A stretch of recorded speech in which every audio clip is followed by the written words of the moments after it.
What neutrality means?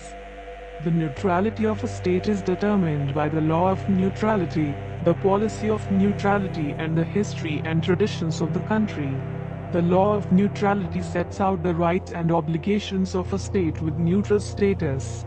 A policy of neutrality comprises all measures that a neutral state takes on its own initiative to ensure the predictability and credibility of its permanent neutrality. Accordingly, the implementation of a policy of neutrality is always related to the current international environment.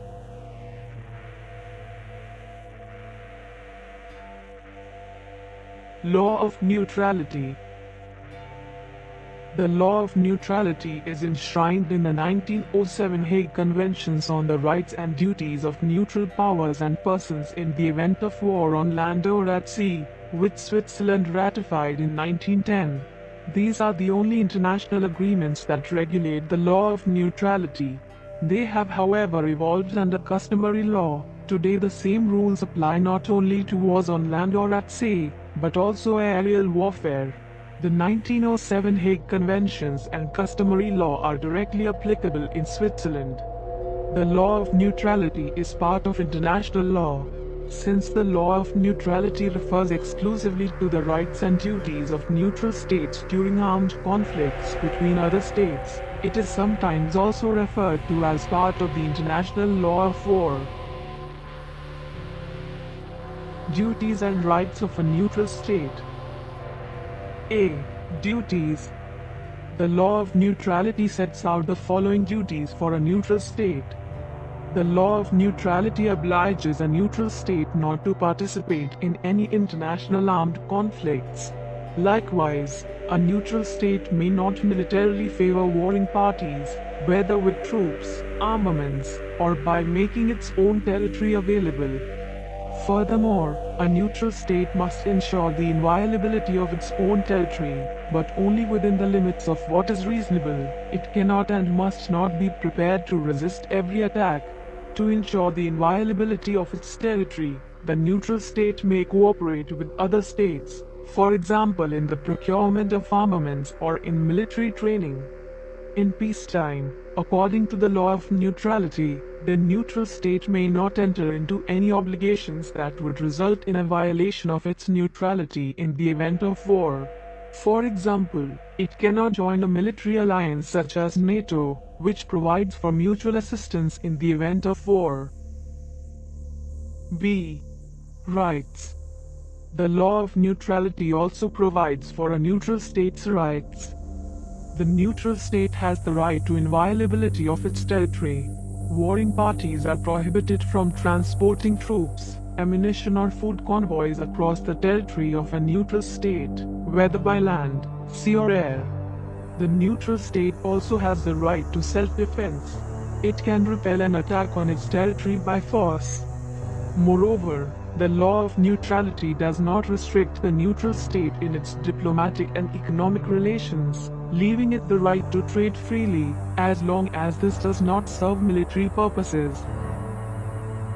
Neutrality policy. Neutrality policy is the totality of measures taken by a state, beyond compliance with the law of neutrality, to maintain and promote the credibility and effectiveness of its status as a neutral state in the international community. It has primarily a foreign and security policy function, to contribute to the realization of national objectives, in particular the preservation of the existence of the neutral state under international law, the guarantee of security and keeping out of armed conflicts. A neutral country has considerable room for maneuver when it comes to shaping its neutrality policy. Neutrality policy is based on the respective situation, the country's interests, the international context and the country's history and traditions.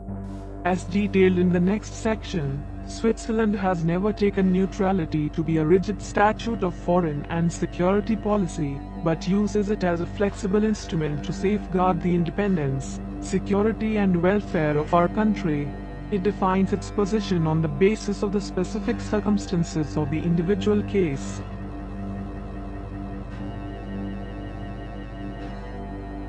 Swiss neutrality. The Federal Constitution defines the preservation of neutrality as the task of the Federal Council and Parliament.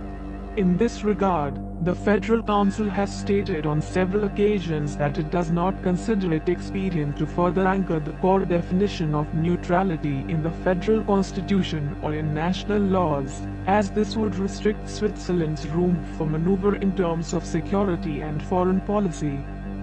Switzerland's neutrality is of its own choosing. Switzerland has often declared its wish to remain neutral, for example accession to the UN, but has never assumed or recognized an obligation to permanent neutrality under international law. It would therefore be entitled to abandon its neutrality at any time if it considered this necessary to safeguard its national interests. Switzerland's neutrality is based on armed neutrality. Switzerland has its own armed forces to defend its independence and territorial integrity.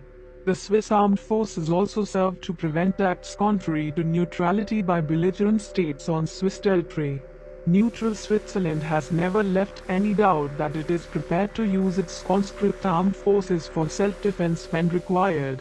At the same time, however, it has always made clear that it refrains from enforcing its interests with armed force.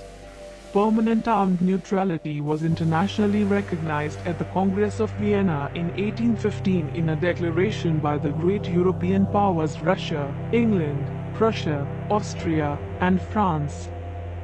Swiss neutrality is permanent.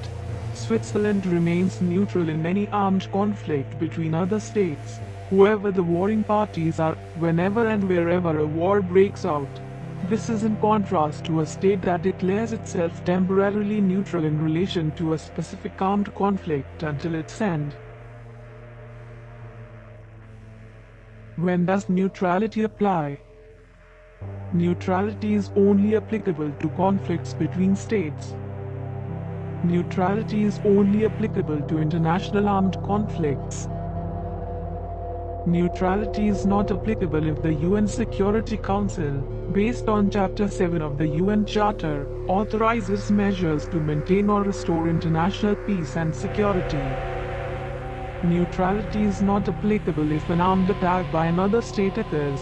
In this case, the neutral state concerned may defend itself with all lawful means at its disposal. This also includes cooperation with other states for common defense.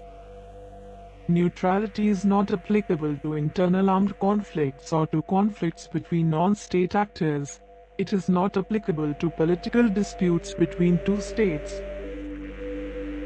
Neutrality prohibits the military favoring of parties to a conflict. Diplomatic or economic relations with warring parties may continue to be maintained at the discretion of the neutral state, provided they do not amount to military support. Neutrality has no bearing on migration and refugee movements, which are often consequences of armed conflicts, environmental destruction and natural disasters. Humanitarian aid and development cooperation as well as refugee and disaster relief in favor of affected population groups can also be provided in countries involved in an international armed conflict. This is in line with Switzerland's humanitarian tradition. Neutrality is a behavior in an international armed conflict, not a stance on specific issues. It is not neutrality of opinion. Neutrality does not mean impartiality. Even a neutral state has the right to political opinions and cooperation, and can stand up for its fundamental values such as democracy, the rule of law and human rights.